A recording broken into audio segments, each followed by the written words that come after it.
dari kelompok 3 dengan beranggotakan yang pertama Cynthia Laisina, yang kedua Gracia Timena, saya sendiri, yang ketiga Glenn Corinti, dan yang keempat Charles Leterulu dengan mata kuliah Statistika dan Probabilitas. Dengan pokok pembahasan yang pertama, konsep dasar probabilitas. Latar belakang probabilitas. Probabilitas pertama kali dikenalkan oleh Blaise Pascal dan Pierre de Fermat pada abad ke-17 melalui permainan dadu. Dari permainan dadu inilah akhirnya berkembang permainan-permainan yang lain seperti pelemparan koin, permainan kartu bright atau remi, dan permainan lainnya. Oleh karena itu, konsep peluang lahir melalui suatu permainan. Dalam perkembangannya, perhitungan peluang mendapatkan perhatian yang serius dari para ilmuwan karena mempunyai peran yang sangat penting dalam perkembangan ilmu pengetahuan lainnya seperti ilmu fisika modern, statistika, dan lain-lain. Manfaat probabilitas. Probabilitas sangat berguna untuk pengambilan keputusan yang tepat karena kehidupan di dunia tidak ada kepastian, sehingga diperlukan untuk mengetahui berapa besar probabilitas suatu peristiwa akan terjadi. Probabilitas dinyatakan dalam angka pecahan antara 0 sampai 1 atau dalam persentase. Pengertian probabilitas. Probabilitas didefinisikan sebagai peluang atau kemungkinan terjadinya suatu peristiwa. Hal ini didukung oleh Lin pada 2002 yang mendefinisikan probabilitas sebagai suatu ukuran tentang kemungkinan suatu peristiwa atau event akan terjadi di masa mendatang. Probabilitas dinyatakan antara 0 sampai 1 atau dalam persentase.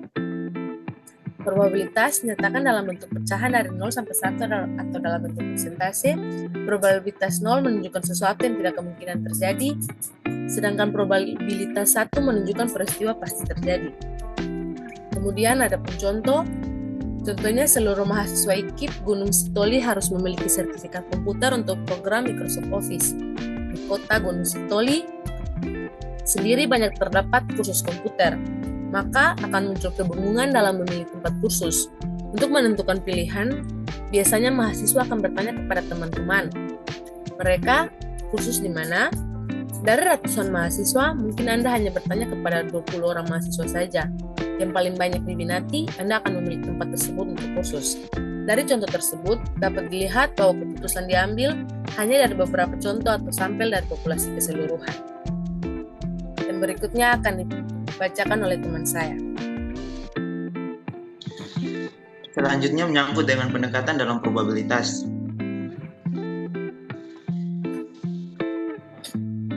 Perlu kita ketahui ada dua pendekatan dalam menghitung probabilitas, yaitu pendekatan bersifat subjektif dan objektif. Nilai probabilitas ini didasarkan atas penilaian seseorang dalam menyatakan tingkat kepercayaan. Pendekatan pertama yaitu subjektif dalam menentukan besarnya probabilitas suatu peristiwa didasarkan pada penilaian pribadi dan dinyatakan dalam derajat kepercayaan. Penilaian subjektif diberikan karena terlalu sedikit atau tidak ada informasi yang diperoleh atau berdasarkan keyakinan. Pendekatan subjektif menyatakan probabilitas suatu peristiwa terjadi berdasarkan penilaian pribadi. Contohnya, menurut Presiden Saddam Hussein Irak pasti akan menang melawan Amerika. Itu contoh pertama. Contoh kedua, menurut Presiden Amerika, rakyat Irak akan menyambut tentara Amerika dengan sukacita. Contoh yang ketiga, menurut Menteri Keuangan Indonesia periode 1996 sampai 1998, Indonesia tidak akan pernah krisis karena fondasi ekonomi kuat. Contoh terakhir, Anda akan mendapatkan nilai minimal B untuk mata kuliah Statistika 1. Nah teman-teman, dari semua contoh di atas hanya didasarkan pada penilaian pribadi dan tidak banyak menggunakan informasi sebagai dasar pertimbangan. Oleh sebab itu, pendekatan demikian dinamakan pendekatan subjektif. Dan yang kedua yaitu pendekatan subjektif. Pendekatan ini biasanya disebut dengan pendekatan klasik, mengasumsikan bahwa sebuah peristiwa mempunyai kesempatan untuk terjadi yang sama atau kali. Probabilitas suatu peristiwa kemudian dinyatakan sebagai rasio antara jumlah kemungkinan hasil dengan total kemungkinan hasil atau rasio peristiwa terhadap hasil.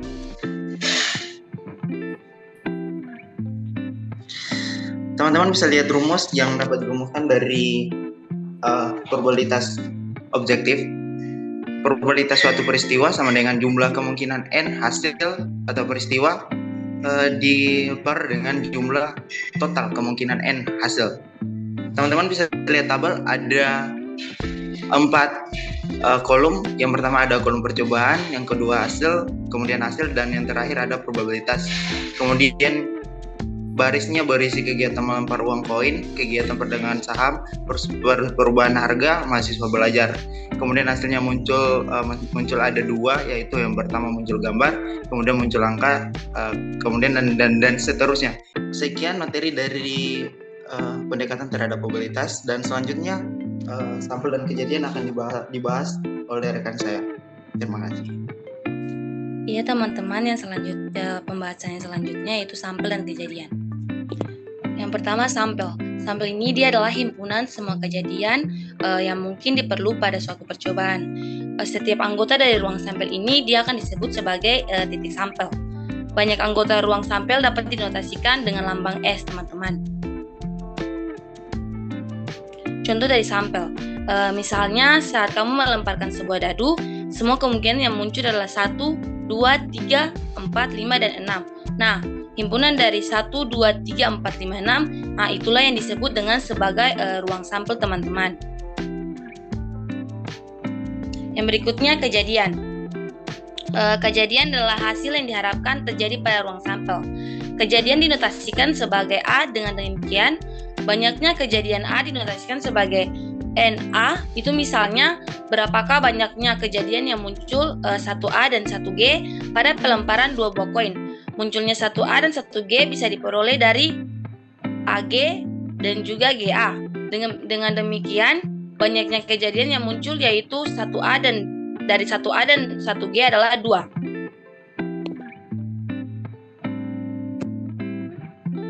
Teman-teman, di sini ada peluang suatu kejadian. Jadi peluang suatu kejadian ini dia erat kaitannya tuh dengan pembahasan tentang ruang sampel dan kejadian. Jadi peluang suatu kejadian ini adalah perbandingan antara jumlah suatu kejadian NA dan semua kemungkinan yang ada atau NS. Secara matematis, rumus peluang suatu kejadian A pada ruang sampel S adalah sebagai berikut. Dengan PA itu sebagai peluang terjadinya A, NA itu sebagai banyaknya elemen kejadian A, dan NS itu sebagai banyaknya elemen ruang sampel S. Peluang terjadinya suatu kejadian itu dia berada di rentang rentang 0 dan 1. Nilai 0 dia menunjukkan kejadian yang mustahil terjadi atau banyaknya elemen A sama dengan 0. Sementara itu teman-teman, nilai 1 itu dia akan menunjukkan kejadian yang pasti terjadi atau banyaknya elemen A sama dengan ruang sampel. Secara matematis bisa dinyatakan sebagai berikut, teman-teman. Contoh peluang 0 dan 1 adalah sebagai berikut. PA sama dengan 0 atau kejadian yang mustahil terjadi, misalnya laki-laki melahirkan. Kemudian yang berikutnya PA sama dengan 1 atau kejadian yang pasti terjadi, misalnya matahari dia terbit dari arah timur. Peluang terjadinya suatu kejadian itu dia akan berada di rentang 0 dan 1. Nilai 0 ini dia menunjukkan kejadian yang mustahil terjadi atau banyaknya elemen A sama dengan 0. Sementara itu nilai 1 menunjukkan kejadian yang pasti terjadi atau banyaknya elemen A sama dengan ruang sampel. Secara matematis bisa dinyatakan sebagai berikut. Contoh peluang 0 dan 1 adalah sebagai berikut. PA sama dengan 0 atau kejadian yang mustahil terjadi, misalnya laki-laki melahirkan. PA sama dengan 1 atau kejadian yang pasti terjadi, misalnya matahari terbit dari arah timur. Teman-teman, di sini ada contoh peluang kejadian. Pada pelemparan sebuah dadu, tentukan peluang muncul mata dadu bilangan prima. Jadi pada pelemparan sebuah dadu, banyak sampel yang mungkin terjadi adalah 1, 2, 3, 4, 5, 6. NS sama dengan N6. Mata dadu bilangan prima A sama dengan 2, 3, 4, 5, NA sama dengan 3. Dengan demikian, peluang muncul mata dadu bilangan prima adalah sebagai berikut. PA sama dengan NA per NS. Kemudian 3 ini dibagi dengan 6 sama dengan hasilnya 1/2. 1/2 didapat dari kan dibagi dengan 3. Jadi dong kas kecil akam begitu adik-adik. Jadi 3 dibagi 3 1, 6 bagi 3 sama dengan 2. Jadi peluang muncul pada mata dadu bilangan prima adalah 0,5. Kemudian dari soal yang sama, berapakah peluang terambilnya mata dadu faktor dari 6? Pada pelemparan sebuah dadu, banyaknya sampel yang mungkin terjadi adalah 1, 2, 3, 4, 5, 6 dengan NS sama dengan 6. Mata dadu faktor dari 6 sama dengan 1, 2, 3, 6. NA-nya sama dengan 4. Dengan demikian peluang muncul mata dadu faktor dari 6 adalah sebagai berikut. PA sama dengan NA per NS sama dengan 4 per 6. Kemudian hasilnya adalah 2/3. 2/3 ini didapat dari 4 per 6 dibagi 2. Jadi 4 bagi 2, 2, 6 bagi 2, 3. Jadi peluang yang muncul pada mata dadu faktor dari 6 adalah 2/3. Ya teman-teman, itu materi tentang sampel dan kejadian. Yang selanjutnya akan dibawakan materi oleh rekan saya tentang probabilitas bersyarat. Yang berikut probabilitas bersyarat. Pengertian probabilitas. Probabilitas bersyarat atau conditional probability kerap didefinisikan sebagai kemungkinan terjadi sebuah peristiwa atau hasil berdasarkan kegiatan yang sudah berlangsung. Secara garis besar, rumus kondisional probability memiliki dua kegiatan tersebut sebagai suatu kesatuan. Sebagai contoh adalah kemungkinan A di mana kamu diterima sebuah universitas, dan kemungkinan B akan semakin besar bila kemungkinan A berlangsung. Teori conditional probability dapat disandingkan dengan konsep conditional probability atau probabilitas tak bersyarat. Konsep tersebut mengacu pada sebuah kemungkinan di masa suatu peristiwa akan terjadi terluas dari peristiwa yang lain. Yang berikut rumusan probabilitas. Probabilitas bergantung pada hasil dari kejadian yang sudah terjadi. Teori ini juga dapat menyebabkan sejumlah asumsi ketika kamu sedang menggunakannya. Sebagai contoh, dalam sebuah tes terdapat 3 kelereng dengan warna yang berbeda-beda. Ketiga kelereng tersebut berwarna merah, biru, dan hijau. Semua kelereng memiliki peluang yang sama untuk kamu pilih. Nah, kira-kira seberapa besar angka conditional probability untuk kamu mengambil kelereng warna merah setelah mengambil kelereng berwarna biru? Rumusan probabilitas bersyarat. Pertama, kemungkinan kamu mengambil kelereng merah A adalah sebesar 33%.